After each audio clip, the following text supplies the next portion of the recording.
This is AV SuperFriends On Topic, a 30-minute monthly roundtable focused on a single topic. This discussion will be opinionated, to the point, and saturated with our well-known blend of painfully won expertise and deeply ingrained immaturity.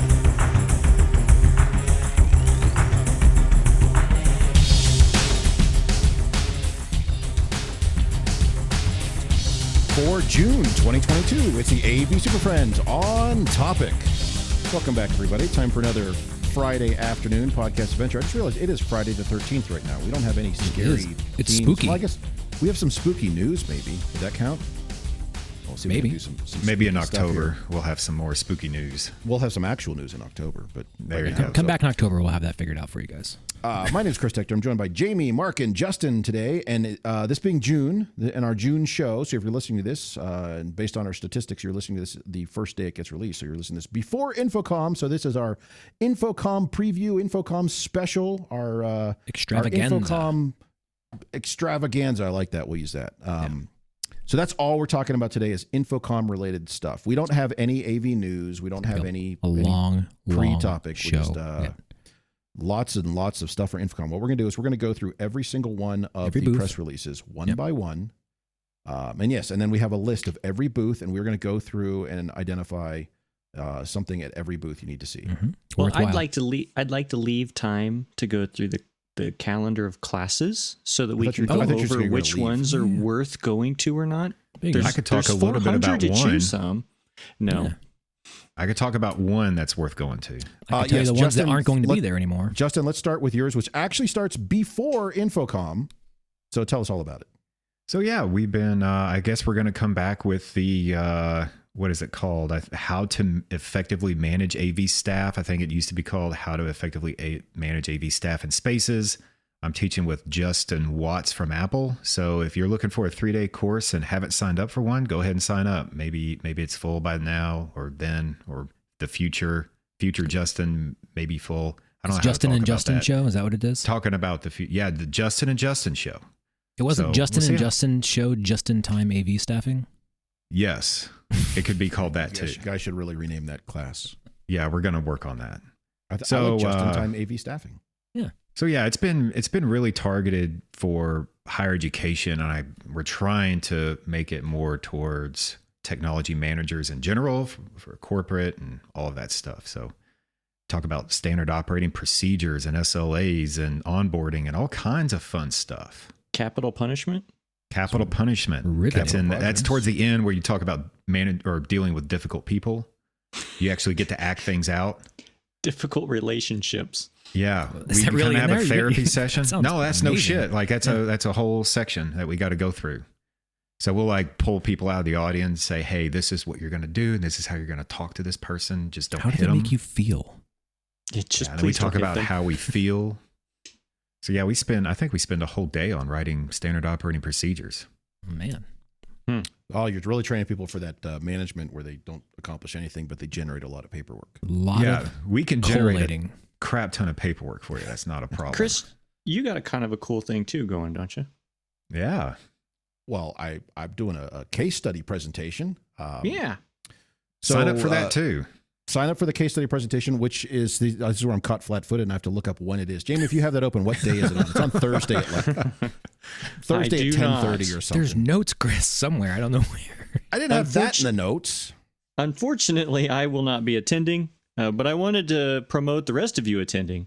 But the university did not pay for my trip to Vegas, but my in-laws paid for my trip to go on another vacation, so I went with the people with the money. Show me the money. I'm going the other way. You like your in-laws better than you like a bunch of people in AV? That's good. Yeah, that's the appropriate response. Yeah.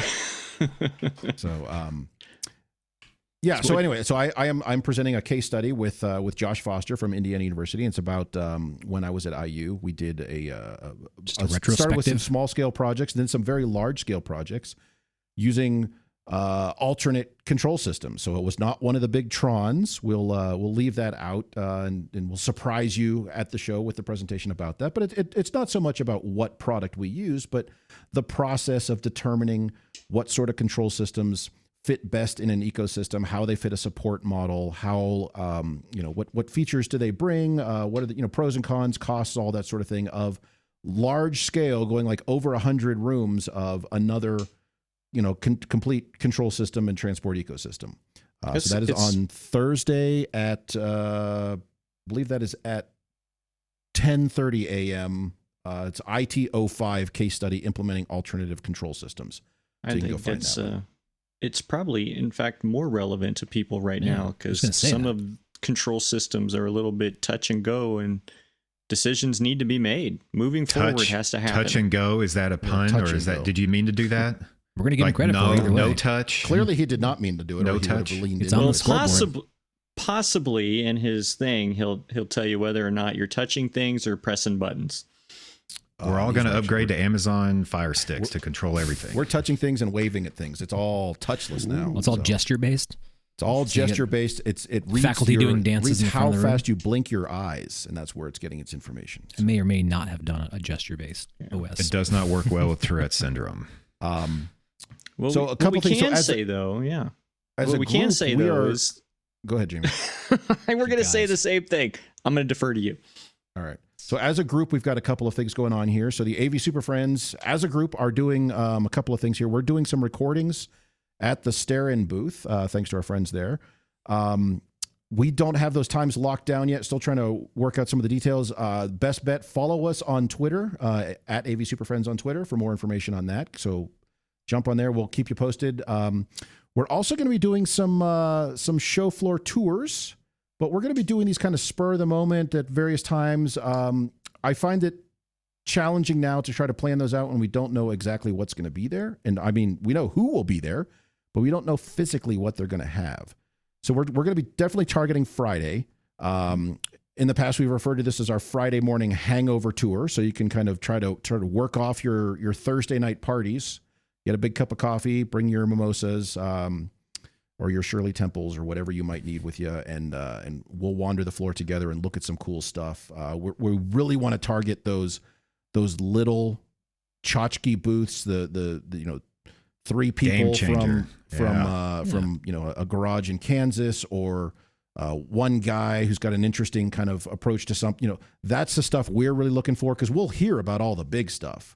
Didn't we call that like acquisition row or something like that at one point? Like all the small companies, they always get bought. They're destined to be bought by somebody larger at some point in time. The other thing is, we're not going to completely exclude the big booths, because sometimes you find stuff there that they completely overlook. I'll give an example.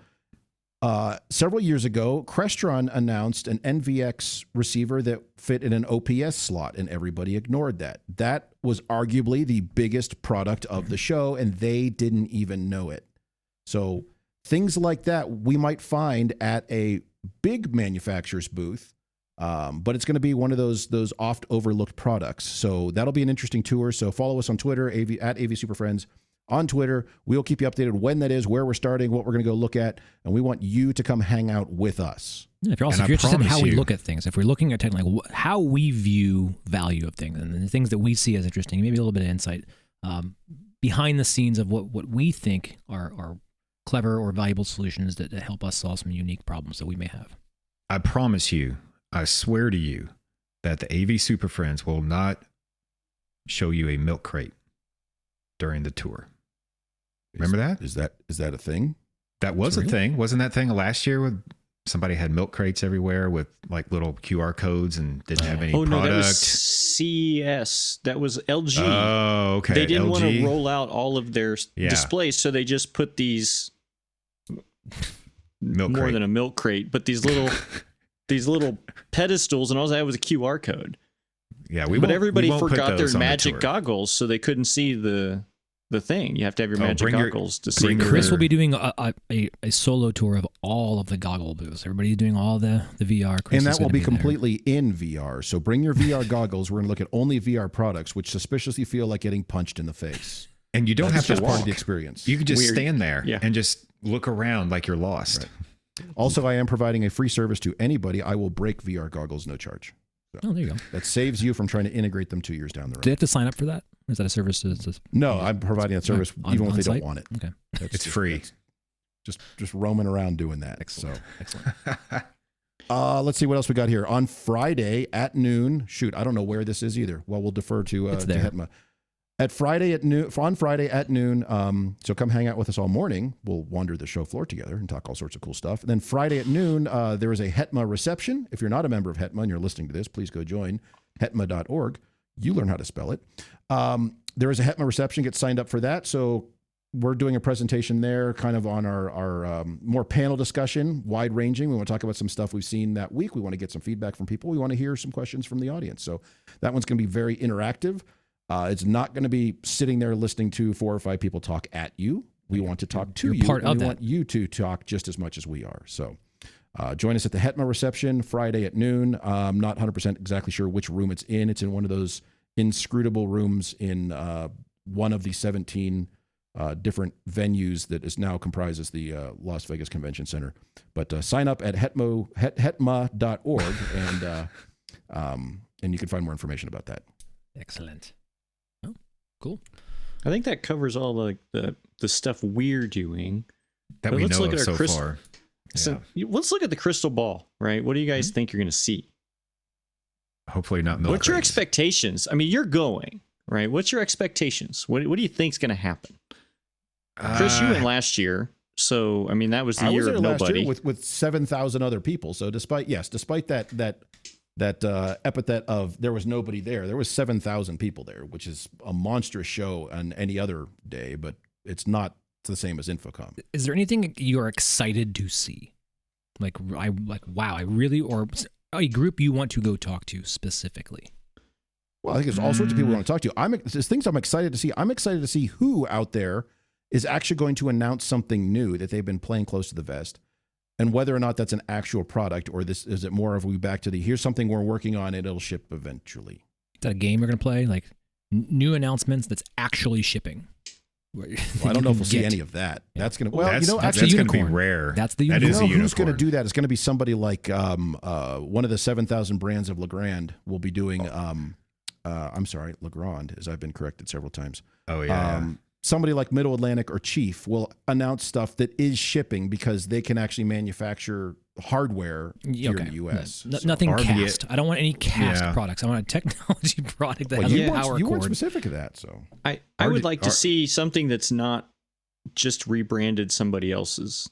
I mean, we've seen a bunch of little.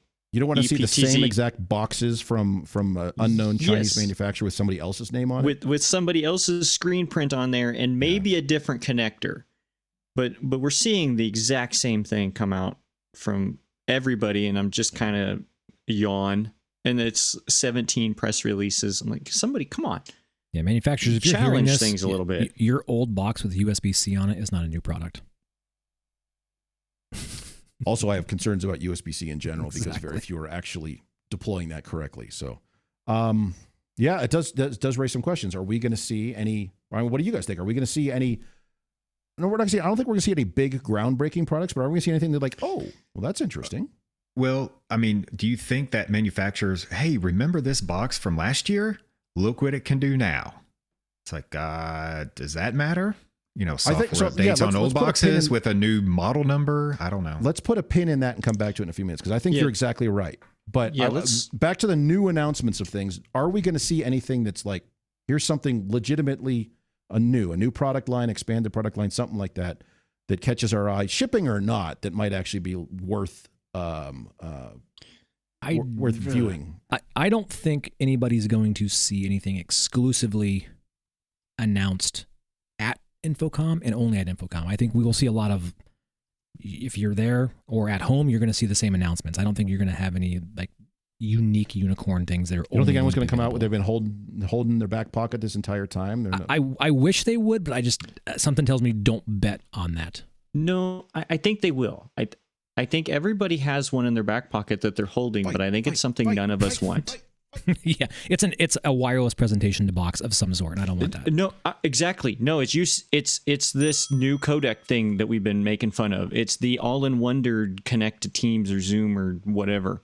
It's already preloaded with Windows IoT and Teams Rooms. All right, here's the question, Jamie. And it's going to be something that nobody wants. It'll be the Devio with Zoom. I was just going to say, how many Zoom or Teams specific appliances are we going to see? Yes. I hope none, because that belongs at Zoomtopia, not at InfoComm. And those are the things that I'm afraid of. Everybody's been holding on to, and it's like, this is our new product that the whole world's going to want, and we're all going to go, I don't give two shits about that thing. I guess my question to all those are going to be, but is it really new? Well, yes, but that's what they're going to look at. It's new to you, but it's not new to me because this other guy has it over here.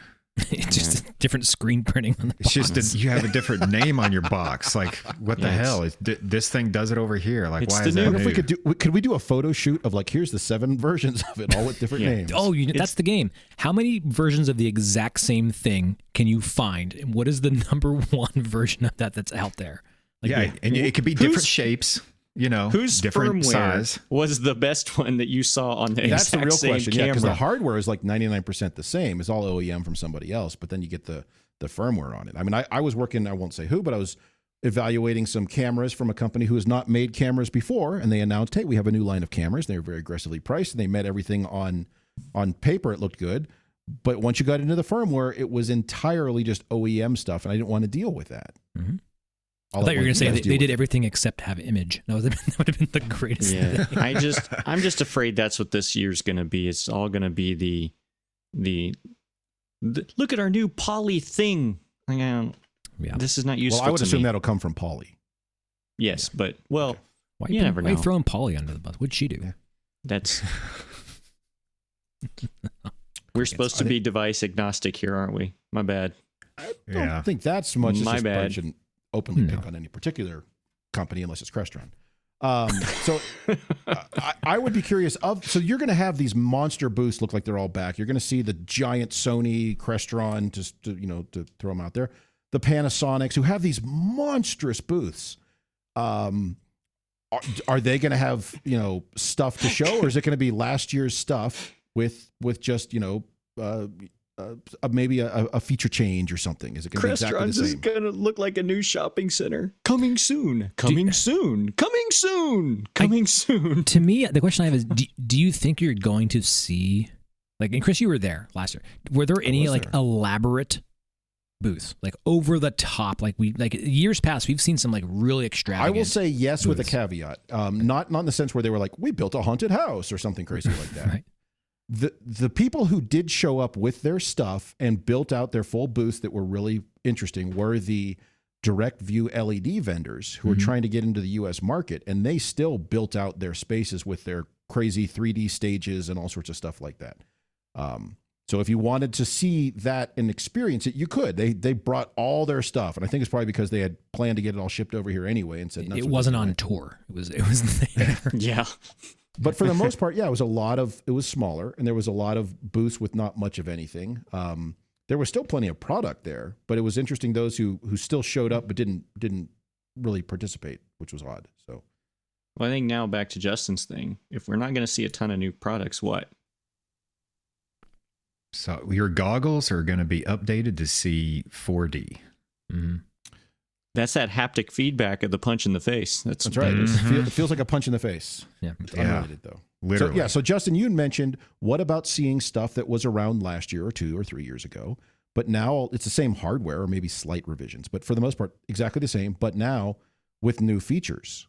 Which is nice, but do I need to go to the show floor to realize or see that? Because if I touch it, that's the question overall. Does anybody need to go to the show? Right. It's kind of like, if you're going to go hear speakers or look at video displays, but all the stuff in between, I can look that up on my little computer here with Chrome. I can tell you what I don't want to see, though. I don't want to go see a bunch of people talking about how supply chain sucks. I do not want to hear about it. Yes. We know. Because we've heard about it for over a year or two now. Right. Well, this is the new normal. That's fine. Whatever. Jamie, I will hand deliver a punch to the face if you do that. If I say that again. But if somebody's releasing new product and it's not available for a whole year, then why don't you just wait to release it for the next year? Right. Like why show it to us now when we're not going to get it anyway? It's kind of like, you wake up Christmas morning, you actually get coal. It's like, why'd you tell me I was going to get presents? You just gave me coal. Yeah. I am curious to see what the software update market is going to bring this year. Because we saw some people at NAB, say, like Bird Dog was one of them. There's a few others. It says, hey, we're bringing you all these things that you wish we did already. And it's the whole product line, right? And those I appreciate. I'm like, okay, we've been bugging you to do this, and you gave it to everybody, not just the new people. I wonder how many of those we're going to see, and if they will do typical, the only on new stuff, or everybody's got the camera, everybody's got the thing that has the USB port that's for future use coming soon. You know, you open the manual, it says not in use today, maybe tomorrow. How many of those are finally going to be activated? That kind of feature. I'm just curious. Maybe. Because I think that'll be some of the more exciting things that we'll see is will NDI come to some of these stream capture boxes that we've been asking for? Will it be some other? But does that really excite you on the show floor? Like no. But it gives me something to talk about or something to investigate. Think about? Or maybe that's the one reason I didn't buy it the first time. Right. Maybe that's the one reason I didn't buy your doohickey the first time is because you didn't do this thing. And now I'm a little pissed off that you could have implemented this earlier, but we'll take it now. Well, I'm also wondering, one of the things you said there was, could we be seeing new software features on existing hardware, but they might draw a line and say only from this point forward or something, not the entire line, just these. And then to your point, well, but if this other thing looks like it's capable of doing it, why didn't you do that? Because I have 50 of those. I mean, that's very much the Apple model is we're going to announce new software features for hardware, which is clearly capable of doing it, but we're not going to put it on everything. So do you think in this discussion and thinking about business models and making profits and where companies are and in the state of things right now, are we going to see more people charging for firmware? Because if they're not making shit and then they got people doing shit. They do now. People do. Well, not look yes at and no, look not at really. Camera companies charging for like NDI output. The cameras are capable of doing it right now. But then you buy the software and makes it available. That's not so much firmware as much as are they going to start licensing different pieces? Yeah, they can start segmenting features into licenses. Like QSC model, right? The QSC's already doing it. Is everybody going to jump on that bandwagon? QSC does it, Extron does it, Netgear does it. They all do that. I'm kind of curious on how many to that point, how many companies are using software firmware updates and these announcements as a customer retention strategy. Exactly. They're for free because you've already bought a ton of these things. We're going to reward you as a customer, right? Because you've been loyal and you have 100 of these. Because next year we want you to buy 200 more. When we get and them then in which stock. ones are in it as a carrot for more money? Thank you for elaborating on my question a little bit more. Well, I think that absolutely is the opportunity in macro to retain customers by adding or improving features that are already there on software. It will be interesting to see who kind of try to take a different tact and end up driving potential customers away based on that. Because I got to say, the micro licensing for everything is a quick turnoff. It's hard to manage. Like, it's not just the money thing. It's keeping up with all that crap, right? I think like this whole year's version of this is less about us and more about the manufacturer's access to us. And it's what happens in those like double secret rooms across the hall where it's like, you come look at this thing that we're thinking this might be a thing. They want our feedback more than we're going to see stuff from them. And they want to know what we did and how we're rethinking our solutions based on whatever just happened. You know what I'm talking about? And so I feel like we're actually the show. The people going there and access to the manufacturers is actually the value of this and not the stuff we're going to see from the manufacturers. So That's people possible. should be paying us to go? Maybe. Like we need to be paid to go by manufacturers then I believe for our so. time.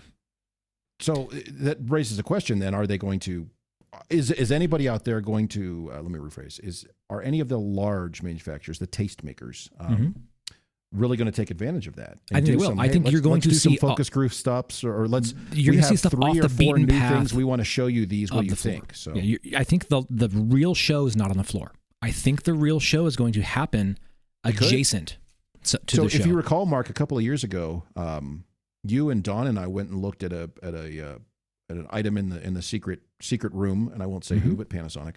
And it was a very, very, very high brightness projector in a very small size. It was like they basically said, and they openly admitted, we just took our giant, brightest thing we could possibly make and jammed it into this thing, and it was louder than a jet engine. Yes. And I think that was there just to show this can be done, but here's the downside. Do you see any value? And we were all like, no, this is awesome from on paper, but we can't use that. Right. So they were like, all right. And that's why it was like 16,000 lumens or something. And that still doesn't exist. And that was 4 or 5 years ago, because it's just like, that's not a viable option. But hey, they only had to make one, and then found out that no one really wanted that. So I think, and the air conditioner is hooked up too. Yeah.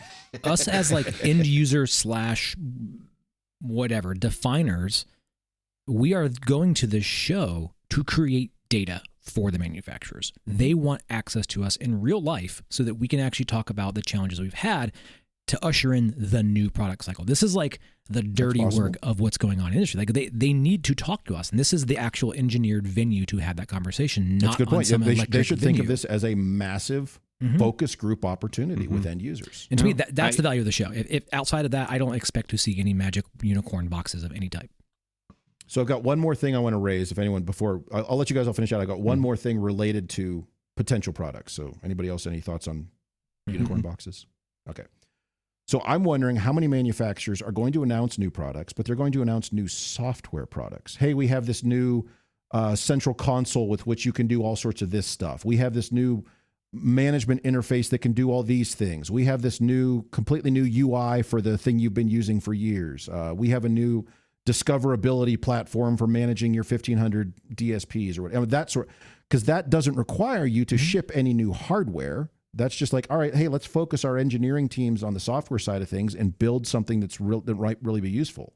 I think at a necessity, you're going to have to see some things like that. I would assume so. I think to be viable, you need something to talk about. Like, you're paying to go there, like the trip. Like, what are you doing? And then so announcing some type of software that is somehow useful to our architecture and infrastructure. More and more of these, as you said, these unicorn boxes require software to configure, to program, to operate, to change things on them. So it seems to me to be a good opportunity to say, hey, let's implement some of these things we're hearing back from people, or let's add some additional features or something. You mean just debug the one they already have, or do that? Yes. Yeah. I know that's cynical, but I'm kind of. I mean, quit giving me new shit and fix the one that works. So here's some software I use almost every day, and here's my current running list of things. I'm taking this to the show, and I'm going to stick this Post-it note on one of their developers and say, fix this stuff. So. And that's the stuff they have control over right now. Like, if you're waiting for a widget printing factory somewhere overseas, like, that's not happening. Or if you have knowledge base right now with code writing skills, like, they better be working on something. I mean, what the hell are you guys doing? I'm just wondering if we're going to see any big manufacturers come out with a new central platform of something. You know, I don't know what, but like on the scale of a we'll say them again, but like of Crestron saying, here's a new, completely new from the ground up rewritten Fusion, which we know they won't do because they want you to pay per year per box forever through the cloud. P.S. not happening. Anyway, some alternate company, but something on that scale. Everything you do in Fusion and do it in the cloud, and we're not even related to Crestron. Yeah. You're going to walk through the doors, and the first thing you're going to see is on the left side is AWS, and on the right side is Alphabet, is Google. And they're going to go, now to AV tracking. Send it all to us on the cloud. Or do it. And they're just going to go to town, have a boxing ring there, and you get to pick your side. And it'd be fascinating. I don't know. Well, sounds scary. We raised a ton of questions that none of us really have any good answers for. But you'll be able to see some of the guys there. Yeah. Go to the sessions. Well, that's swag. Go to our classes. Come find us. We'll give you some free stuff. That Friday morning booth tour, we've unofficially done it before, just the group of us. It's kind of fun because we just go find all these little widgets, and so I encourage people to make time on that Friday morning and visit with the guys. If you have something you find and you're at the show and you're like, you want us to like what do you guys think of this? Take us there. If you want us to go look at something, we'll give you our opinion of it. Yeah, follow us on Twitter at AV SuperFriends. If you come across something like, holy shnikes, look at this thing, tweet at us. We'll take a look, and we'll find you, and we want to get your opinion on things too. Yeah. As I said, we will be recording some select interviews with people. Onesie twosies. We'll be doing some run and gun guerrilla recording sessions on the floor, but we're also going to be doing some at the stare-in booth. So follow us on Twitter, and we'll connect you with that. But if you see something that's just blowing your mind and you want to share it with the world, we're happy to do that. Yeah, come find us. We'll be out there. Except Jamie, who will not be there. Yeah, no, I will be on the beach. Jamie will be on the beach. He'll be having fun, periodically drinking posting some to the kind same of cold Twitter drink account of what he's doing. And I will have left my phone in whatever suitcase I took with me and given the world a middle finger. That's what I'm going to be doing. So. Wow. Yeah. So you've had a good week then, Jamie. I say a lot of angst built up. But I've been waiting for a vacation like this for a while, and I'm not turning this one down. Take it. You don't want to spend it in a 62-degree exhibit hall with 40,000 strangers who smell looking at all the same shit you did 2 years ago. I will miss the 50-degree temperature differences between inside and outside. I will miss that. All right, so that's going to be our InfoComm preview. If you're listening to this before InfoComm, this was an InfoComm preview. If you're listening to this after InfoComm, this was our InfoComm Wrap-up. So it was probably the same information. If you want to be surprised, play it back in reverse and see what we think we might see there. It's a secret treat. We hope to see how wrong we were. Yeah. All right. So look for software, look for hardware, look for stuff with the same products with different manufacturers on it. And we will see you in Las Vegas.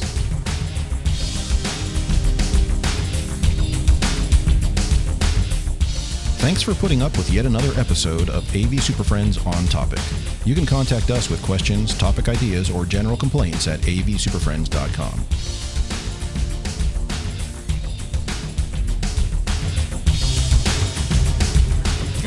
Nice work, everyone. Sharp broadcast. Really good. Everyone on the floor as well. Really a lot of hustle. I liked it. The opinions expressed by the AV SuperFriends are solely those of the individuals and do not represent their respective institutions, organizations, companies, or clients.